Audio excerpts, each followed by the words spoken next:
Aloha everybody and welcome to part 3 of Mega Man Powered Up. So, I should actually make a correction because in part 2 I incorrectly stated that the Robot Masters have a special attack that they only do in hard mode, and that is not true. They do it in normal mode as well, but they do it less often in normal mode. Like, Gutsman burrows into the ground 3 times in hard mode, and in normal mode he only burrows into the ground once. And they still do it. I don't know how often it is in comparison to hard mode, but they still do it. I was thinking of easy mode, because generally when I was playing as a lot of the Robot Masters, sometimes their abilities makes it hard to get through playthroughs.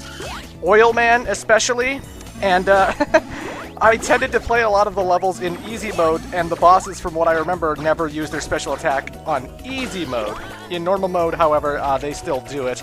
And again, for this playthrough, I haven't really touched the game in a few months. I've been playing a whole bunch of stuff this year. And basically, I wanted to practice hard mode because I always knew I was going to do hard mode for this playthrough, and so that's what I concentrated on. Hard mode was my focus. I completely forgot about what normal mode was like. I refreshed myself. I played the game on normal mode last night, and now I'm a lot more familiar. I remember how it actually is, so you know. Please forgive me! Anywho, folks, we're in Iceman Stage, and there's only one thing I don't like about Iceman Stage that instantly makes it one of my least favorite levels in this whole entire game. These bastards. These stupid helicopter platforms which shoot their goddamn pellets out the side of their head. Now, granted, these are an original enemy from Mega Man 1. They were also in the original Iceman Stage as well, and they were the toughest part of Iceman Stage because they move in their own set pattern. They don't really move in a scripted pattern, and if your jumps... Oh, God. If you're not timing your jumps correctly, you can find yourself falling into spikes or bottomless pits or wherever they're flying above rather easily. Again, they don't have a scripted movement. They always seem to have their own AI, and they always go wherever the hell they want. So sometimes doing speedruns on this game can be rather annoying because the platform just isn't really going where you want it to go. Watch what happens here. I'm standing on this one platform, and I just want to jump to that second platform, but I'm also trying to make sure I don't jump into the bullets and that I don't miss jump so I fall into the spikes, but this robot thing I'm standing on will not get any closer, and maybe I could have jumped there, but I'm just trying to be really careful, and the robot won't go where I want him to go. Go where I want you to go, you stupid robot bastard. I hate these things. In the original Mega Man, there was a special tool you could get in Iceman Stage called the Magnet Beam. The Magnet Beam was basically a platform that you could create in the middle of the sky, and you used it to traverse giant bottomless pits to reach higher areas. Either way, the Magnet Beam was a very, very useful tool and a mandatory tool in order to get through Wily 1. There is no mandatory tool in this game, but there is no Magnet Beam, period. Now, if you're playing old-style mode, the Magnet Beam does make a return, but in new-style mode, no Magnet Beam whatsoever. There is no way to make a really easy, really simple shortcut past those stupid helicopter things. This is why this is one of my least favorite levels. Reporting for duty! There's something dangerous up ahead, sir. Oh, freeze it at all costs, soldier! I don't believe it! Iceman! Even a loyal robot like you! Well, sir, Soldier, finish your mission! Stop and freeze! So Iceman this time around is weak to the Hyper Bomb and not so much Elecman's Thunder Beam. He does the same tactic he did in the original Mega Man, where he'll shoot 3 icicles up and then 3 icicles down, or sometimes he'll start 3 icicles up and then 3 icicles down. Generally, you just have to make sure you have good timing with your jumps, know when to jump, know when not to jump, unlike me, who for some reason jumped into that.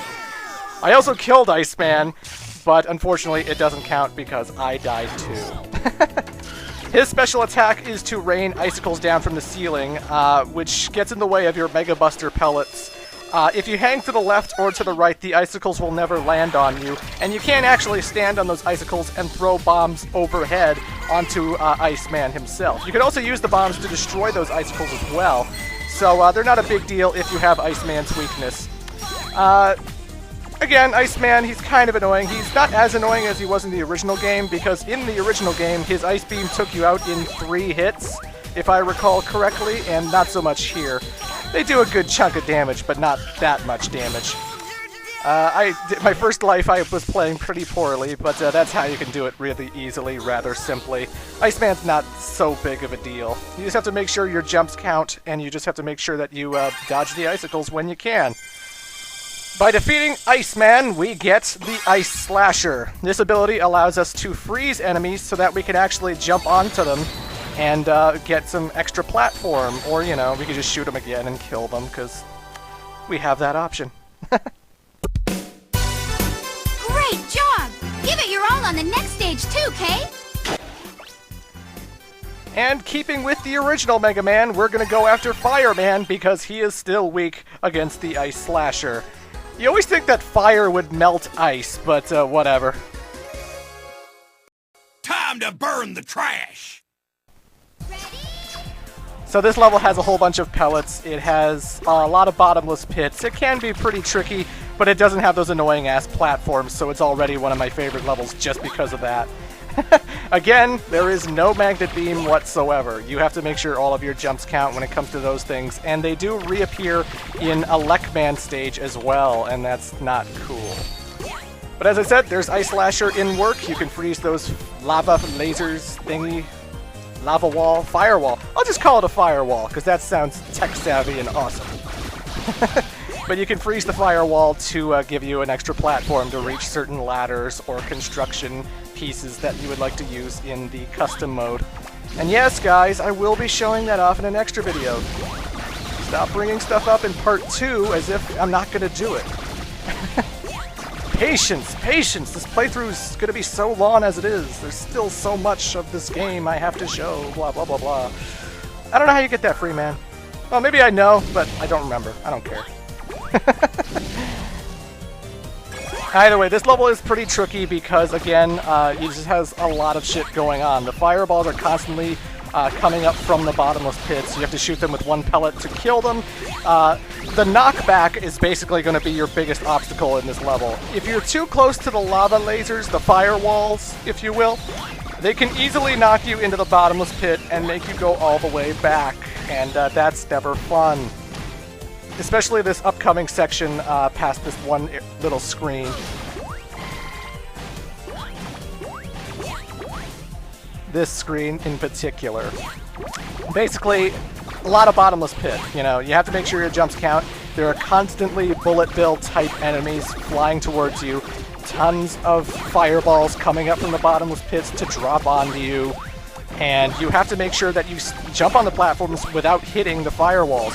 And again, you can use Ice Slasher to freeze them, and they won't damage you when they're frozen, but they do thaw pretty quickly, and if you're touching it when it thaws, well, Mega Man's going to take damage. His knockback is pretty extreme. If Mega Man suffers huge knockback, he will fall into that pit, and he will die. So that section can be pretty problematic, even for experienced veteran Mega Man players. This level is a little bit harder than the original Fireman, if you want my honest opinion. It's weird, Mega Man 1 is so notoriously difficult. It's so well known for being one of the most difficult NES games, and when you know what you're doing, it's not that bad, in my opinion. Oh, by the way, Ice Slasher can also freeze enemies in the air, as you see here.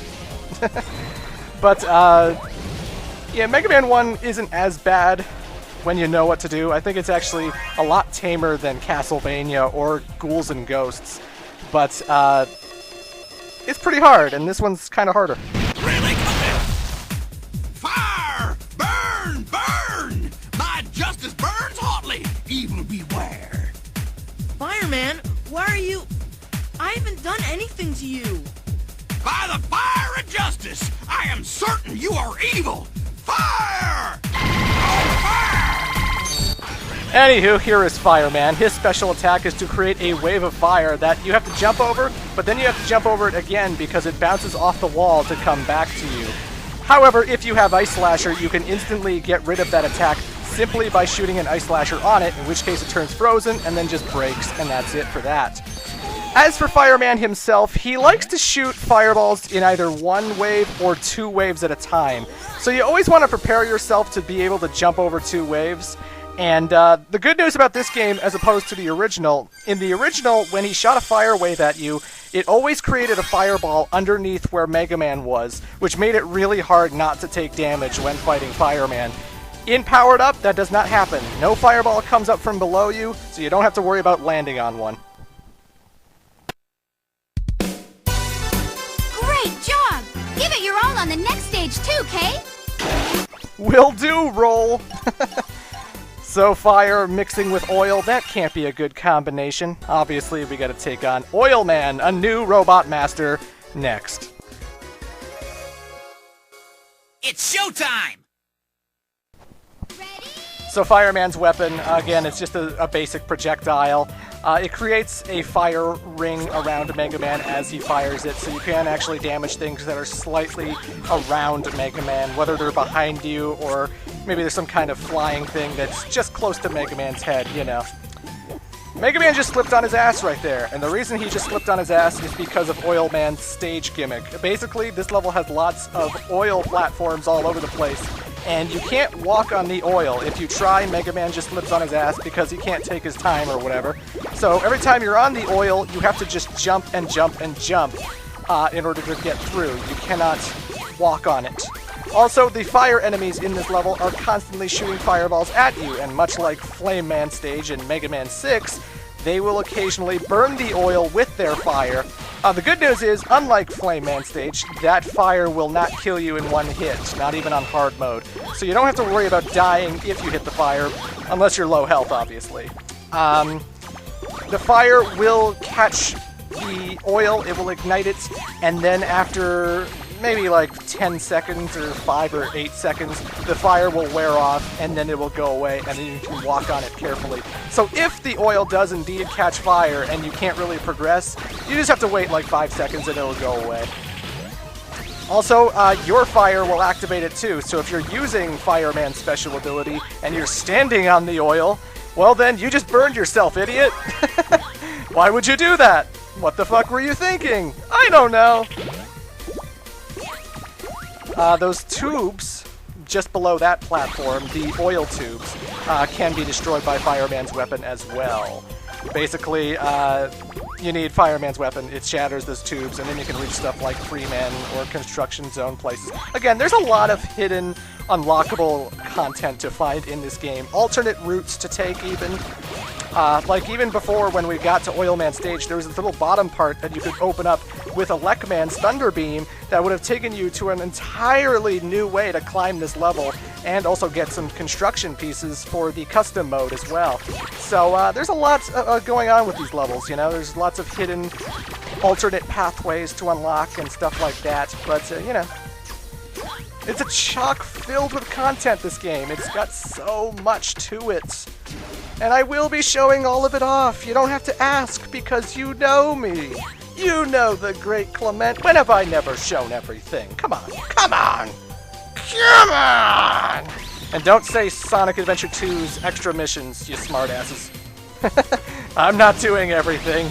I'm gonna be showing off every Robot Master, but I'm not doing fucking 13 playthroughs of this game. What are you, crazy? You really want to see me plow through this entire game as Oil Man? Really? Really? I don't think so. By playthrough 9, you'll be like, oh god damn it, Clement, stop it. We get it. This is Oil Man Stage. We've been here 7 times already. We don't need to see it again. You fucking hack. You hack, I say. Anyway. As for Oil Man Stage, I rather like it. I like the level theme. It's not as good as Time Man's theme in my opinion, but it's an alright musical piece. I hate these enemies in Powered Up, by the way. In the original game, you could shoot them whenever, and it would have damaged them. In this game, their eye has to be opened, and you have to shoot the eye. Otherwise, you cannot damage them. That's why I'm not taking pellet shots at it in order to get by. I have to wait till the eye opens, so it's harder to get by them. Hey, what'd you come out here for? Don't you got a place near your house for fill-ups? Oil Man, let's go home. You for real? Even if that just slipped out, we are still gonna do this! Yeah! It's showtime! So Oil Man is weak against the fire weapon, however there is more to this guy. I don't know how come I didn't dodge that. that was his special move. Basically, he does a spin, and then he races from one side of the room to the other, and then back again. So you do have to jump over that twice, and it's pretty easy to predict. You just wait for the spin.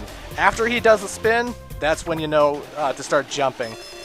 Oil Man's kind of annoying because he likes to jump up from either the left wall or the right wall and shoot lots of oil puddles at you. And again, like the platforms in the level, you can slip on them if you walk on them, so you don't want to walk on them, you just want to jump on them.